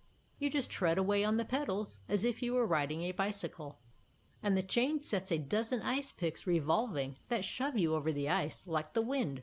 Oh, it's a great sport." Another rush and roar of a passing toboggan caused them to pause in their conversation for a moment, and then Tom turned his attention to the diagram Ridey had drawn on the snow. "Suppose you didn't stop at B and go back, what would happen?" he asked as he considered the possible dangers of this wonderful new sport. "You'd fall over the edge, of course," said the poker. "I see that," said Tom. "But if you fell over the edge, what would become of you? Where would you land?" "If you had luck you wouldn't land anywhere," said Ridey. "The chances are, however, you'd fall back on the earth again. Maybe in Canada, possibly in China, perhaps in Egypt. It would all depend on the time of night." "And wouldn't you be killed?" Tom asked. "Not if you had your rubbers on," said Ridey. "If you had your rubbers on, it would only jar you slightly. You'd just hit the earth and then bounce back again. But there's no use of talking about that, because it never happened but once. It happened to a chap named Blenkinson, who took an oscillator that hadn't any brake on it. He was one of those smart fellows that want to show how clever they are. He whizzed down one side and up the other, and poof! First thing he knew, he was flying off into space. "And what became of him?" demanded Tom. "He had the luck not to hit anything, but he suffered just the same," said Ridey. "He flew on until he got to a point where he was held fast up in the air by the force of gravity at 1,600 different planets. And he's there yet. At a distance he looks like another new star, but when you get close to him, he's nothing more than just a plain, everyday smarty." "I should think he'd starve to death," said Tom, as he reflected on the horrid fate of Blenkinson. "He would if he had any appetite," said the Bellows. "But he hasn't. He's so worried all the time that he can't eat, so he gets along very well without food." "Let's quit talking now," suggested the Poker, "and get a ride, eh?" "I'm ready," said Tom eagerly. "Where do we start?" "There's the station up on the hill. It's only about 700 miles. We can walk it in a year," said Ridey. "I move we take this cloud that's coming up," said the Bellows. "I'm winded." Tom looked in the direction in which the Bellows had pointed, and sure enough there was a cloud coming slowly along, shaped very much like a trolley car, and on the front of it, as it drew nearer, the lad was able to discern the funny little figure of a brownie acting as motorman. "Why, it's really a trolley!" he cried. "Certainly it is," laughed Ridey. "Didn't you know that? When you have watched the moon from your window at home, and seen constant lines of clouds passing up to it and stopping before its face night after night, what did you suppose they did it for? Fun? I guess not. They're clever people up here, these moon folk are, and they make use of everything going. They've taken these electric clouds and turned them into a sort of sky traction company, and instead of letting 'em travel all around the universe doing nothing and raising thunder generally, some of the richer brownies have formed a company to control them." By this time the cloud had reached the point where our little party stood, and the motorman, in response to the Bellows' signal, brought it to a standstill. "Step lively, please!" the conductor cried from the rear end. Tom and the two andirons and the Poker and Bellows clambered aboard. The conductor clanged a bell. The motorman turned his wheel, and the cloud moved rapidly on. And what a queer crowd of folks there were on board that strange trolley cloud! Tom had never seen such an interesting group before. As I stated at the end of the last chapter, the travelers Tom and his companions encountered upon the trolley cloud were a wonderful lot. In the first place, the whole situation was strange. Here was, in fact, a perfect car, made of what at a distance looked to be nothing but a fleecy bit of vapor. It had seats and signs, indeed. The advertising signs alone were enough to occupy the mind of any person seeing them for the first time, to the exclusion of all else. What with the big painted placard at the end saying, "For polar bears go to Arctics. 57 varieties. No home complete without them." Another showing a picture of Potted Town, in which all the inhabitants lived on canned food and things that came in jars, reading, "This is the famous Potted Town, where everything is done up brown. We live on lobsters tinned, and beans, and freshly caught and oiled sardines, on ham and eggs done up in jars, and caramels that come in bars. Come buy a lot in Potted Town, and join the throngs we do up brown. A corner lot for 50 cents. A bargain that is just immense. An inner lot for 49, for residence is just divine. If in a year you do not find that we are suited to your mind, we'll give you 15 cents in gold, and take back all the lots we've sold. If, when in other lands you go, you'll recommend Sopolio." "Who on earth wants a polar bear at home?" ejaculated Tom as he read the first. "I do," growled a deep bass voice at his side, and the little traveller, turning to see who it was that had spoken, was surprised and really startled to find himself seated next to a shaggy coated beast of that precise kind. "I do," repeated the polar bear, "and if anybody says I don't, I'll chew him up." And then he opened his mouth and glared at Tom as if to warn the young man from pursuing the subject further. "So would I," put in Righty. "So would I if all the polar bears were like you." The bear was apparently pleased by the compliment, and with a satisfied wink at Righty, folded his forelegs over his chest and went to sleep. "I think I'll buy one of those lots in Potted Town," said a kangaroo, who sat opposite to Tom. "You couldn't raise the money," growled a flamingo, who sat at the far end of the car. 30 cents is your measure." "Let him alone, Flammy," said an ostrich, who was crowded uncomfortably in between the kangaroo and an old gentleman with one eye and a green beard, who, Tom learned later, was a leading citizen of Saturn. "He can't help if he's poor." "Thank you, Mr. Ostrich," said the kangaroo with a sob. "I was very much hurt by the flamingo's remark. I have 19,627 children, and it keeps me jumping all the time to support them." "I apologize," said the flamingo. "My observations were most unjust. You do not look like 30 cents at all, as I perceive at second glance. As I look at you more closely, you look like $1.39, marked down to 72. But why don't you get up and give the lady your seat?" "Is there a lady on the car who wants it?" asked the kangaroo, standing up and peering anxiously about him. "No, of course not," said the flamingo. "But what difference does that make? A true gentleman is polite whether there are ladies present or not." The polar bear opened his eyes and, leaning forward, glared at the flamingo. "You don't seem to be over-anxious about yourself," he growled. "Why don't you give up your seat to the imaginary lady?" "Because, Mr. Bear," the flamingo returned, "it would not be polite.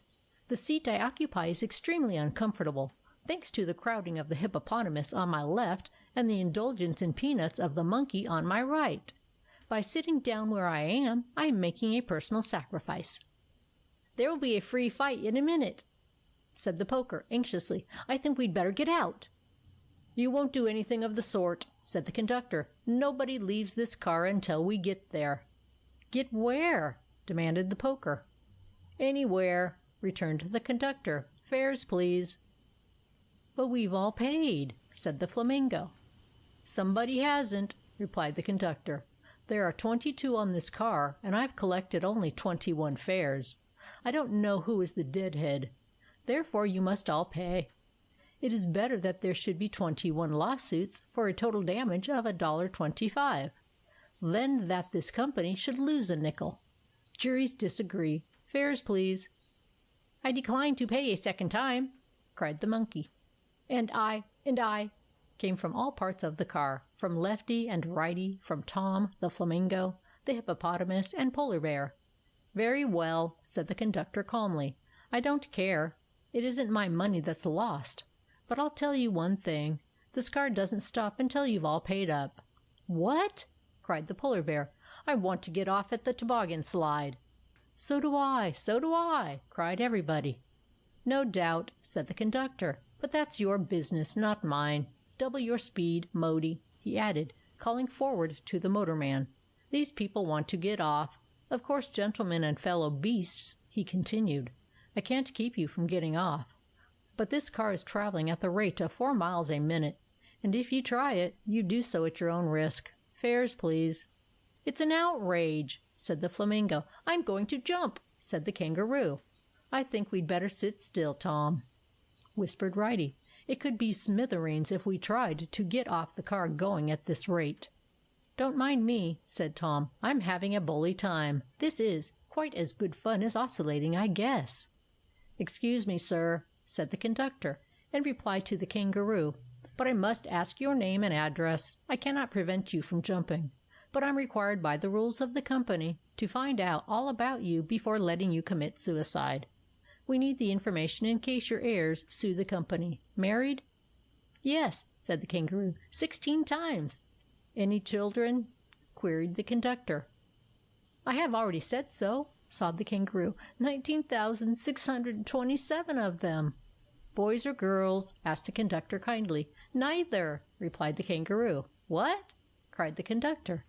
"Kangaroos, every one of 'em," sobbed the unhappy passenger. "Oh, I see," said the conductor. "What is your business?" "Jumping," replied the kangaroo. "Business address?" demanded the conductor. "Number 28 Australia," was the reply. "Home address?" questioned the conductor. "Number 37 Melbourne," said the kangaroo. "Melbourne is in Australia, you know," he added. "Made your will?" put in the conductor suddenly. "What has that got to do with it?" cried the kangaroo, angrily, but with a nervous start. "We cannot permit you to jump unless you've made a will," said the conductor politely. "You see, when you jump you leave the car, and we don't know whom you leave the car to until we have read your will. You might leave it to Tom or to Righty or to the poetic Poker, or to old Shaggy over there," pointing to the polar bear.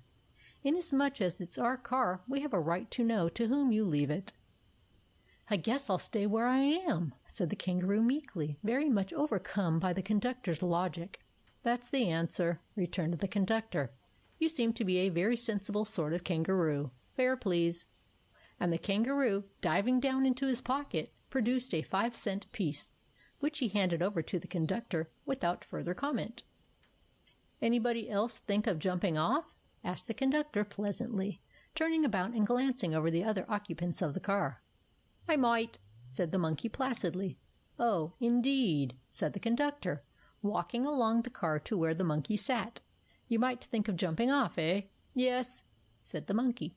"Do you know where you would land?" "Yes," said the monkey. "Where?" demanded the conductor. "On my feet," said the monkey. "Where else?" The conductor was apparently much put out. "You're pretty smart, aren't you?" he said. "No," said the monkey. "I'm only plain smart. I'm not pretty." "Everybody's talking about you, I presume," sneered the conductor.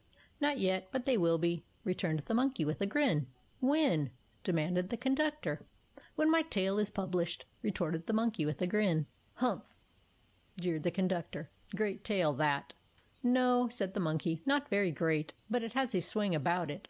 "Say," interrupted the hippopotamus, "I've got an idea. Somebody hasn't paid his fare, eh?" "That's the point," said the conductor. "And unless he owns up, we've all got to go on in this car forever?" "You have," replied the conductor firmly. "Well, let's be sensible about it," said the hippopotamus. "We're all honest, at least I am, and I've paid once. And I admit I'm riding cheap, considering my weight. But who hasn't paid? Tom, did you pay?" "I paid for our whole party," put in Righty. "Good," said the hippopotamus. "Did you pay, Monk?" "Yes, I did," said the monkey. "I paid for me and Polar Bear." "Good," said the hippopotamus. "Has the flamingo paid?" "I gave him a promissory note for my fare," said the flamingo. "Good," said the hippopotamus. "And now for the main question, conductor. Have you paid your fare?" "I?" cried the conductor. "Yes, you," roared the hippopotamus. "Have you paid your fare?" "But," the conductor began. "I won't but," returned the hippo. "I'm a hippopotamus. I am, not a goat. Have you paid your fare?" "Of course I haven't," returned the conductor, "because—" "That's it," returned the hippopotamus. "That's the whole point. He's the one that's shy, and because we won't consent to pay his fare out of our own pockets, he's going to hold us up. I move we squash him." "But I say—" roared the conductor. "Oh, pay your fare and shut up," growled the polar bear. "You begin the row. What's the use?" "Hear him quoting my poem," whispered the poker to Tom. "I've taken his number," said the flamingo. "It's 8,000,000,007. He's trying to beat his way." "Pay up! Pay up!" came from all parts of the car, and before he knew it, Tom found himself in the midst of an angry group surrounding the conductor, insisting that he should pay his fare. "Who are you that you should ride free?" demanded the flamingo. "The idea of servants of the company having greater privileges than the patrons of the road!" "If you don't pay up right away," roared the polar bear, "I'll squeeze you to death." "And I'll sit on you," put in the hippopotamus. "I haven't the money," cried the conductor, now thoroughly frightened. "Borrow it from the company," said the polar bear, "and ring it up." This the conductor did, and a moment later, having reached the station, rang the bell, and the car stopped. "All out!" he cried, and the whole party descended. "Who paid his fare, anyhow?" asked the flamingo. "I didn't," said the monkey. "No more did I," said the hippopotamus. "The kangaroo did, though. Didn't you, Kangi?" "Only once," said the kangaroo, "and that was the second time." "Let's get away from this crowd," said the bellows. "They're not honest." "Right you are," said the polar bear. "They're a very bad lot. Come along, let's get aboard this toboggan and leave 'em behind." Whereupon Tom and his companions, accompanied by the polar bear, stepped aboard the waiting ossicle, and were soon speeding down the upper incline of the crescent moon. "Well," said the polar bear, as the ossicle started on its downward course, "I'm mighty glad we're off, and away from those other creatures on that trolley. They were a dishonest lot." "So am I," came a voice from behind him that made the bear jump nervously, for it was none other than the flamingo. "So are the rest of us," added a lot of voices in chorus, and Tom, turning to see who beside himself and his companions had got aboard, was hugely amused to see the kangaroo, the monkey, the hippopotamus, and all the other creatures from the trolley, save only the conductor and motorman, seated there behind, as happy as you please. "It doesn't pay to associate with conductors," said the flamingo. "They don't think of anything but money all the time, and they're awfully rude about it sometimes. Why, I knew a conductor once who refused to change $100 bill for me." "I don't believe you ever had $100 bill," growled the hippopotamus. "I've got one I wouldn't sell for $1,000, said the flamingo. "It's the one I eat with," he added. "That's not legal tender," said the polar bear. "You couldn't change it if it was," sneered the flamingo. "I could change it in a minute if I wanted to," said the polar bear with a chuckle. "What with, cash?" demanded the flamingo scornfully. "No, with one whack of my paw," said the bear, shaking his fist menacingly at the flamingo. "I could change your whole face for that matter," he added with a frown.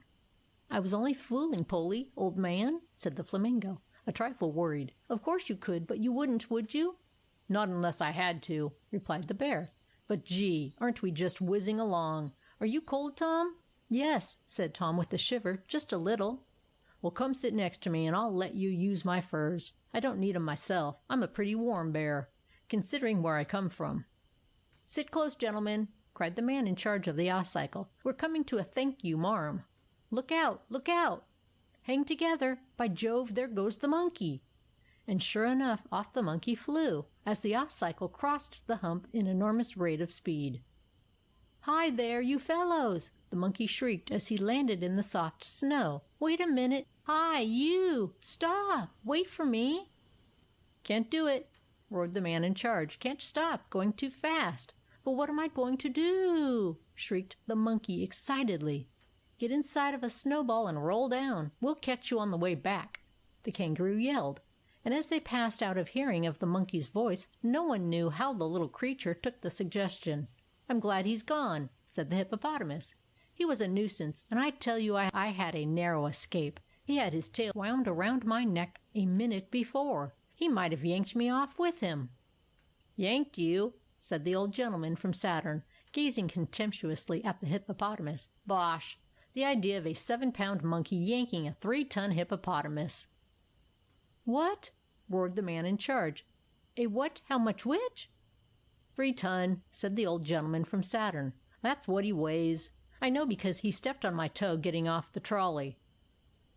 "But it's against the law!" cried the man in charge. "We're not allowed to carry more than 1,000 pounds on these machines." "Hump!" laughed the kangaroo. "It's very evident, Hippy, that you'll have to go way back and lose some weight." "I can't help weighing 3 tons, said the hippopotamus. "I'm built that way." "That's all right," said the man in charge, wringing his hands in despair. "But you'll have to get off. If you don't, we'll go over the edge." His voice rose to a shriek. Tom's heart sank and he half rose up. "Sit still," said the 2 andirons, grabbing him by the arms. "We're in for it. We've got to take what comes." "Right you are," said the bellows. "Don't you bother, Tom. We'll come out all right in the end." "But what's the trouble, Mr. Man?" asked the poker. "What's the hippo's weight got to do with our going over the edge?" "Why, can't you see?" explained the man in charge. "His 6,000 pounds pushing the machine along from behind there gives us just so much extra speed, and all the brakes in the world won't stop us now we've got going unless he gets off." The announcement made an immediate panic, and the polar bear began to cry like a baby. "Oh, why did I ever come?" he moaned, as the tears trickled down his nose and froze into a great icicle at the end of it. "When I might have stayed home, riding around on my own private iceberg."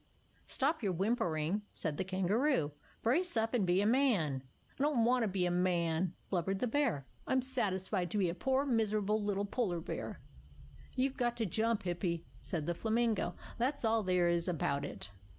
"Sir," replied the hippopotamus solemnly, "I shall not jump. It would ill comport with my dignity for me to try to jump as if I were merely a kangaroo. No, sir. Here I sit, firm as a rock. You might as well ask an elephant to dance a jig." "We'll put you off if you don't get off of your own accord," roared the polar bear. Bracing up and removing the icicle from his nose, he shook it angrily at the hippopotamus. "All right," said the hippopotamus with a pleasant smile. "All right. Has any gentleman brought a derrick along with him to assist in the operation? You don't happen to have a freight elevator in your pocket, do you, Mr. Kangaroo?" "Pry him off, Poker!" cried the kangaroo. "I would if I could," answered the poker mournfully, "but I'm not a crowbar." "Well then, all together here," shouted the man from Saturn. "Line up and we'll shove him off." There was a frantic rush at the stolid hippopotamus in response to this suggestion. But they might as well have tried to batter down the rock of Gibraltar by hurling feathers against it, so firmly fixed in his seat was this passenger of outrageous weight. "Come again, gentlemen," said the hippopotamus suavely. "There's nothing better for the complexion than a good rub, and I assure you, you have placed me under an obligation to you." "Prod him with the icicle," said the kangaroo to the polar bear. "I'm not moved by tears, even if they are frozen and sharpened to a point," laughed the hippopotamus, as the polar bear did as he was told, smashing the icicle without so much as denting the hippo's flesh. "Well, if you won't jump, I will," said the man from Saturn angrily. "If I'm hurt, I take it out of your hide when we meet again." "All right," retorted the hippopotamus. "You'll have to get a steam drill and blast it out. Bye-bye." The man from Saturn jumped and landed head first in the snow, but whether he was hurt or not the party never knew, for their speed was now so terrific that he had barely landed before they whizzed past the bottom of the hill and up the other incline. It became clear, too, as they sped on, that at such a fearful rate of progress nothing could now keep the ossicle from going over the edge, and the others began to lay plans for safety.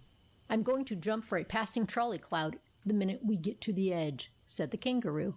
"I don't know what I shall do," sobbed the polar bear. "If I land on my feet, I'll be all right, for they're big and soft, like sofa cushions. But if I land on my head—" "That's softer yet, Polly," laughed the flamingo, who appeared to be less concerned than anybody. "If you land on your head, it will be just as if you fell into a great bowl of oatmeal, so you're all right." "I'm not afraid for myself," said the poker. "I can drop any distance without serious injury, being made of iron, and my friends, the andirons, are equally fortunate. The bellows, too, is comparatively safe. The worst that can happen to him is to have the wind knocked out of him, but—" "It's Tom we're bothered about," said the right-hand iron, with an anxious glance at Lefty. "You see, we invited him to come off here with us, and—" "Who is he, anyhow?" demanded the flamingo, glancing at Tom in such a way that the youngster began to feel very uncomfortable. "I'm a dormouse," said Tom, remembering the agreement. "Not for this occasion," put in the poker. "This time you're a boy, and we've got to save you somehow or other, and we'll do it, Tom, so don't be afraid." "What kind of boy is he?" demanded the flamingo. "One of these bean-snapping boys that go around shooting robins and hooking birds' eggs when they haven't anything else to do?" "Not a bit of it," said Righty. "He never snapped a bean at a bird in all his life." "Humph!" said the flamingo. "I suppose he's been too busy pulling feathers out of peacocks' tails to decorate his room with, to be bothering with robins and eggs." "Never did such a thing in all my born days," retorted Tom indignantly. "Probably not," sneered the flamingo. "And why? Because you were so well satisfied keeping a canary locked up in a cage for your own pleasure that you hadn't any time to chase peacocks." "I've lived in the family 40 years," said the right-hand iron, "and to my knowledge there was never a caged bird in the house." "Really?" said the flamingo, looking at Tom with interest. "Rather a new kind of boy, this. Very few boys have a good record where birds are concerned." "Tom's no enemy to birds," observed the bellows. "I know that, because I've been in his family longer than he has, and I've watched him." "Well," said the flamingo, "if that's the case, maybe I can help him. One good turn deserves another. If he is good to birds, I may be able at this time to do good to him. This trouble ahead of us doesn't bother me, because I have wings and can fly." Here the flamingo flapped his wings proudly. "And I could take Tom on my back and fly anywhere with him, for I am an extremely powerful bird. But I want to know one more thing about him before I undertake to save him. We birds must stand together, you know, and I'm not going to befriend a foe to my kind under any circumstances, Thomas." "Yes, sir," replied Tom, all of a tremble, for he hadn't the slightest idea what was coming. And as a truthful boy he knew that whatever the consequences to himself might be, he must give the correct answer. "Do you have Sunday breakfast at home?" asked the flamingo. "Yes, sir," Tom replied respectfully. "You have coffee and hominy and toast and fried potatoes and all that?" queried the bird. "Yes, sir," Tom answered, turning very pale, however, for he was in great dread of what he now saw was likely to come next. "And, fruit?" said the flamingo. "Oh, yes, plenty of fruit," replied Tom very nervously. "And now, sir," said the flamingo severely, and ruffling his feathers like an angry turkey, "now for the main point, Thomas, and mind you, I want a truthful answer. Did you ever eat a broiled flamingo for your Sunday morning breakfast?" Tom breathed a sigh of relief as the flamingo blurted out the last part of the question. "No, sir, never," he replied. "Then hurry and climb up on my shoulders here," the flamingo cried. "You're a boy after my own heart. I believe you'd be kind to a stuffed parrot. But hurry, there's the edge right ahead of us. Jump!" Tom jumped, and in a moment was sitting astride of the great bird's neck. In his right hand he grasped the claw of Righty, in his left that of Lefty, while these two clutched tightly hold of Bellows and the poker respectively. A moment later the icicle reached the edge and dashed wildly over it, the kangaroo following out his plan of jumping higher still, and fortunately for himself catching a passing trolley cloud by which he was borne back to the starting point again. As for the polar bear and the hippopotamus, they plunged out into space, while the group comprising our little party from home and the flamingo soared gracefully back to earth again, where the generous-hearted bird deposited them safely on top of the most convenient Alp. "Thanks very much," said Tom, as he clambered down from the bird's neck and stood upon solid ground again. "Don't mention it," said the flamingo. "It is a pleasure to serve a bird defender and his friends." And with this he soared away. "I'm glad he didn't ask me if I ever ate broiled chicken for Sunday breakfast," said Tom. "Why?" asked the poker. "Do you?" "Do I?" cried Tom. "Well, I guess. I don't do anything else." "And now," said the left-hand iron, as the flamingo flew off and left them to themselves, "it strikes me that it is time we set about having some supper. I'm getting hungry. What with the excitement of that ride, and the fact I haven't eaten anything but a bowlful of kindling wood since yesterday morning." "I'm with you there," said Tom. "I've been hungry ever since we started, and the snow on the moon whetted my appetite." "Never knew a boy who wasn't hungry on all occasions," puffed the Bellows.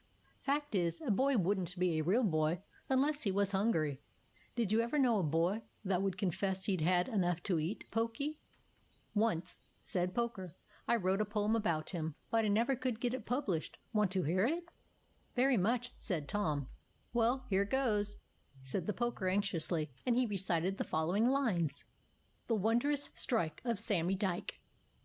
Young Sammy Dyke was a likely boy, who lived somewhere in Illinois.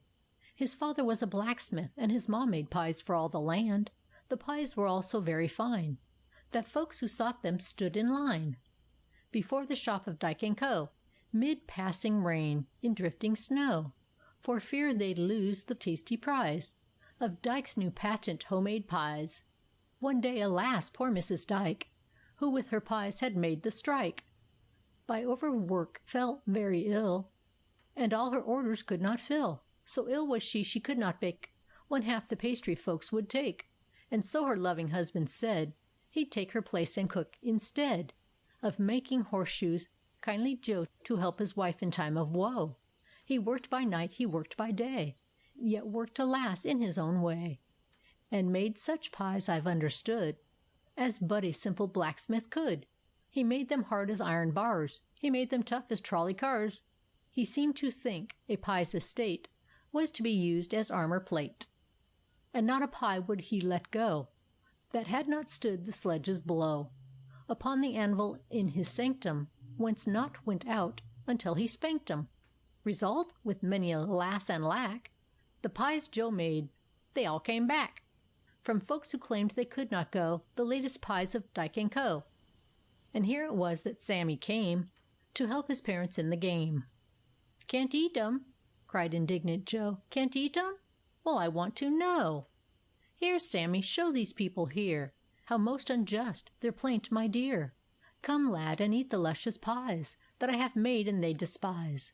Poor loyal Sammy then began upon those stodgy pies. The plan was very pleasing in his eyes, for Sammy loved his mother's pies. He nibbled one, he bit another, and then began to think of mother. He chewed and gnawed, he munched and bit, but no, he could not swallow it.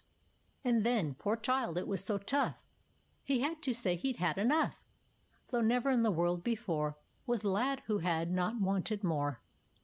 And what became of Sammy's ma, and what became of Sammy's pa?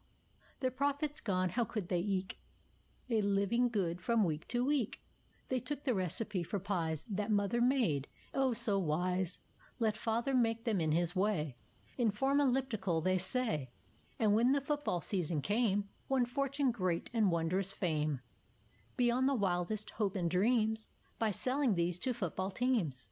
And those by whom this game is played called them the finest ever made. The sure good football, made of mince, has never quite been equaled since. And few who kick them with their feet know they're the pies Sam couldn't eat, the only pies upon this orb a healthy boy could not absorb. "Great poem that, eh?" said the Bellows, poking Tom in the ribs and grinning broadly. "Splendid," said Tom. "New use for pies, that." "It's beautifully long," said Lefty. "But why couldn't it be published?" asked Righty. "Wasn't it long enough?" "The editor said it wasn't true," sighed the Poker.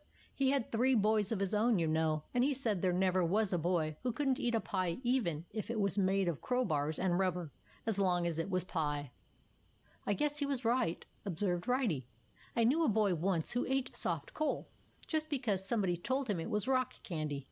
"Did he like it?" asked Tom. "I don't think he did," replied Righty, "but he never let on that he didn't." "Well, anyhow," put in Lefty, "it's time we had something to eat, and we'd better set out for the lobster shop or the candy dike. I don't care which." "Or the what?" asked Tom. "The candy dike?" said the left-hand iron. "Didn't you ever hear of the candy dike?" "Never," responded Tom. "What is it?" "It's a candy Klondike," explained the left-hand iron.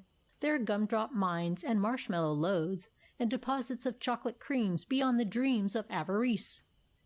Remember 'em, Righty?" "Oh, murmured Righty, smacking his lips with joy. "Do I remember them? Oh, my! Don't I just! Why, I never wanted to come back from there. I had to be pulled out of the peppermint mine with a derrick. And the river, oh, the river! Was there anything ever like it?"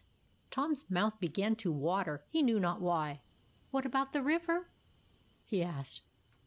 "Soda water flowing from mountain to the sea," returned the right-hand iron, smacking his lips again ecstatically. "Just imagine it, Tom, a great stream of soda water fed by little rivulets of vanilla and strawberry and chocolate syrup, with here and there a cream brook feeding the combination, until all you had to do to get a glass of the finest nectar ever mixed was to dip your cup into the river, and there you were." Tom closed his eyes with very joy at the mere idea. "Oh, where is this river?" he cried, when he was able to find words to speak. "In the candy dike, of course. Where else?" said the Poker. "But of course we can go to the lobster shop if you prefer." "Not I," said Tom. "I don't care for any lobster shop with a candy dike in sight." "Don't be rash," said the Bellows, who apparently had a strong liking for the lobster shop. "Of course we all love the candy dike, because it is so sweet. But for real pleasure, the lobster shop is not to be despised. I don't think you ought to make up your mind as to where you'll go next in too much of a hurry." "What's the fun in the lobster shop?" asked Tom. "Purely intellectual, if you know what that means," said the Bellows. "You get your mind filled there instead of your stomach. You meet the wittiest oysters and the most poetic clams and the most literary lobsters at the lobster shop you ever saw. For my part, I love the lobster shop. I can get something to eat anywhere." I can get a steak at any lumber yard in town. I can get a chop at any axe factory in the country. And if I want sweets, I can find a cakery." "Bakery, you mean?" said Tom. "No, I don't at all," said the bellows. "I mean cakery. A cakery is a place where they sell cake. And when I say cakery, I mean what I say. Just because you call it bakery doesn't prove anything." "We're out for pleasure, not for argument," growled the left-hand iron. "Go on and say what you've got to say." "Well," said the bellows, "what I was trying to say when interrupted was that you can get your stomach filled almost anywhere, but your mind, that is different. I'm hungrier in my mind than in my stomach, and I'd rather be fed just now on the jests of an oyster, the good stories of a clam, and the anecdotes of a lobster, than have the freedom of the richest marshmallow mine in creation." "Well, I'm sure I don't know what to do," said Tom, very much perplexed. The candy Dyke was glorious, but the lobster shop, too, had its attractions, for Tom was fond of witty jokes and good anecdotes. The idea of having them from the lips of lobsters and oysters was very appealing. "I say," he said in a minute, "why isn't the lobster shop the best place for us to go after all, if we are really hungry? We could sit down at the table, you know, and listen to the lobster's anecdotes, and then eat him afterward. In that way we could hear the stories and fill up beside." "Well, I declare!" cried the bellows. "What an idea! You most ungrateful boy!" "Not at all," said the poker. "Not at all. It's merely the habit of his kind. Many's the time when I've heard of men and women devouring their favorite authors. Tom couldn't better show his liking for the lobster than by eating him. On the other hand, if he goes there and turns his back on the candy Dyke, he'll miss the most wonderful sight in all creation, and that is the Nesselrode Cataract on the Soda Water River. It is located at the point where the Vanilla Glacier comes down from the Cream Mountains on the one side, and the famous Marin's orchards line the other bank for a distance of 7 miles. It's a perfectly gorgeous sight." "Mercy me!" cried Tom. "Indeed, I should like to see that." "No doubt," put in the bellows. "Nevertheless, you can see Nesselrode pudding at home at any time. But did you ever see there a turtle that can recite a fairy story of his own composition, or a crab capable of narrating the most thrilling story of the American Revolutionary War that anybody ever dreamed of?" "Oh dear! Oh dear! Oh dear!" said Tom. "What shall I do?" As he spoke, from far down in the valley there seemed to come a crash and a roar, following close upon which the barking of a dog made itself heard.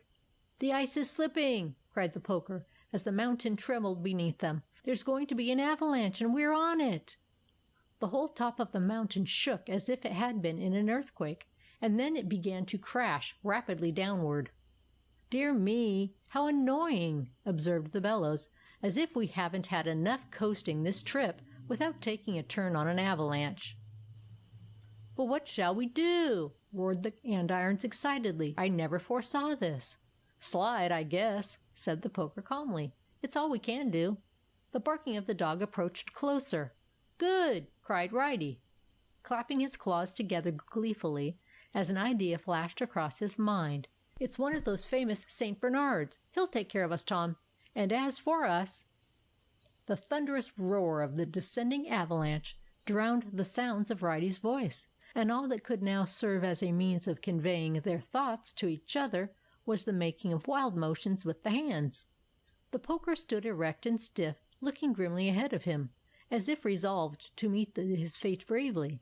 The bellows threw himself flat upon the glacier and panted, while the 2 andirons, standing guard on either side of Tom, peered anxiously about for the rescuer of their little guest.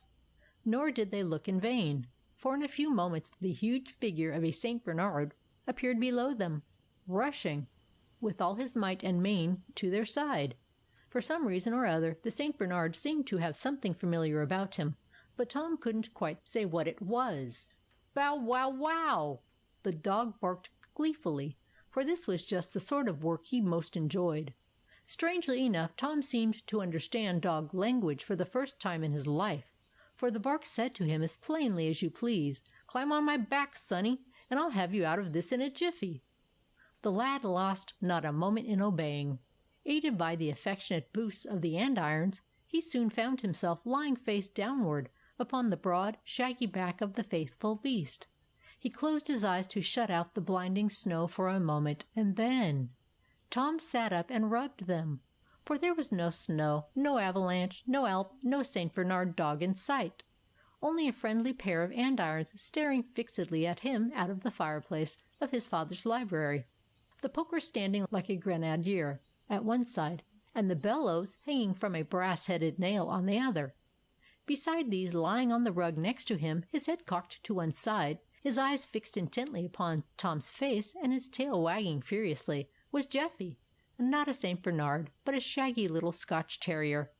"Hello, Jeffy," said Tom, as he rubbed his eyes a second time. "Where have you been all this time?" "Woof!" barked Jeff, and cocking his eyes knowingly. "And was it you who rescued me from the avalanche?" Tom asked. "Woof!" replied Jeff, as much as to say he wouldn't tell.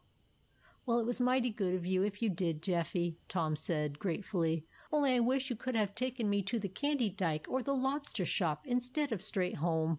I'm not only hungry, Jeffy, but I should very much have liked to visit those wonderful places." "Woof!" said Jeffy, which Tom took to be a promise that his rescuer would do better next time. The little party has not been off again since, but the other night some pieces of newspaper were thrown into the fireplace, and all but one of them were burned. Righty held this one under his claw, and Tom, while trying to get a word out of his friend, caught sight of it. "Hello," said Tom, as he read what was printed on the clipping.